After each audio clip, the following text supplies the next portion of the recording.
Hi and welcome back to my channel. Today's video is going to be one about my favorite art supplies. This video is not sponsored by any brand and no one asked me to make this video except for you guys, of course. I do want to thank Erin from Bush and Vanderwerp who supplies me with Copic markers. He also didn't ask me to make this video or to even mention him, but he helped me out a lot and I really did want to mention him in this video. The link to his shop is down in the description box if you want to treat yourself on some new art supplies. For all of you who are new to this channel or who don't know me, my name is Prudence and I'm the creator behind the webcomic series Planet Prudence. You can also find me on Instagram, Facebook, Twitter and Webtoon under the same username.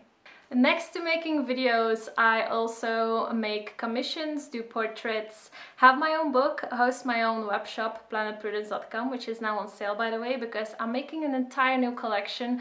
So the sale ends September 15th, so I'm hoping to have a new collection after that date. The new collection will exist of new prints, postcards for basically any occasion, and I hope to be able to have a t-shirt as well, and then later on I will continue making pins, and there are also going to be stickers. Let's dive into the video. My favorite art supplies of all time are Copic markers. These babies are the reason why my webcomics are colored.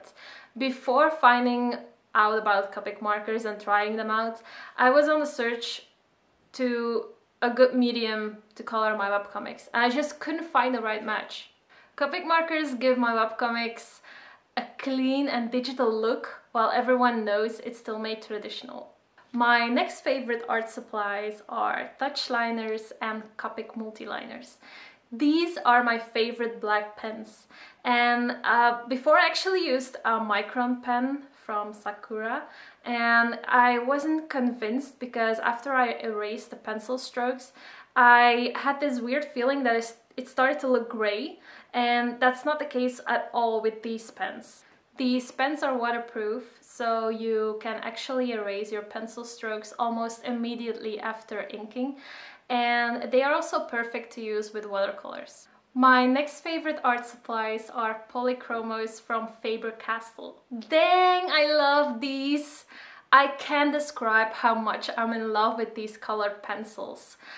It was actually a treat to myself after saving up money for months, and now I will use them to color and give texture to my new prints for the new collection. Like first I will use the Copic markers and then add texture with the pencils.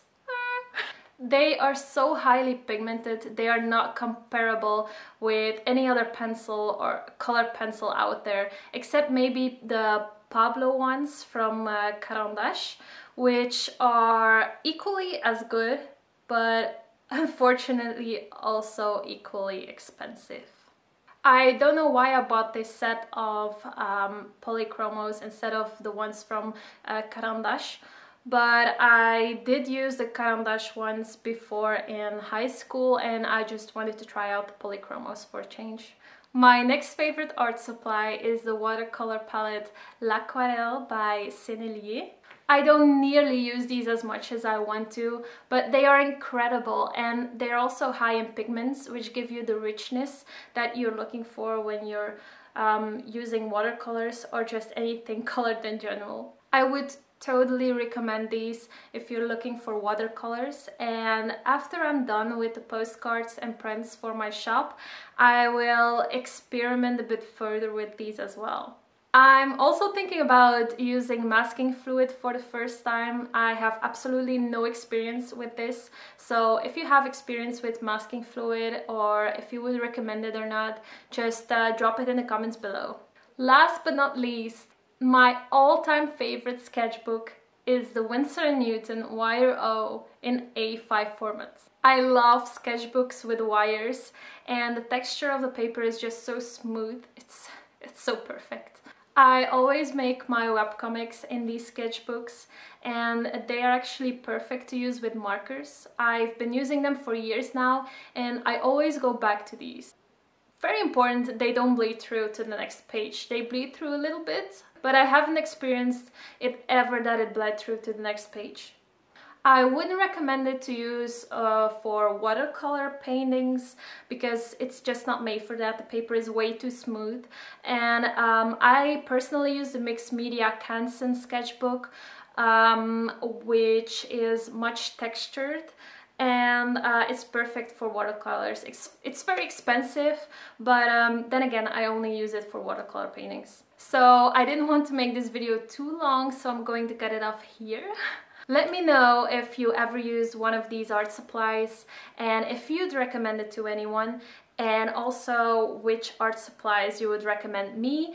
And of course, I will get back to each and every single comment because I love talking to you guys. Stay tuned for next week's video because I'm going to talk about how to make money as an artist. I would like to especially thank my patrons because they are the ones who are allowing me to make webcomics, buy art supplies, and of course making these videos. Thank you so much for watching. Don't forget to give this video a thumbs up if you liked it, and also don't forget to subscribe to my channel because I'm uploading a new animated video each Wednesday, and each Friday I'm uploading a video based off of your wishes. Thank you so much for watching. I love you guys.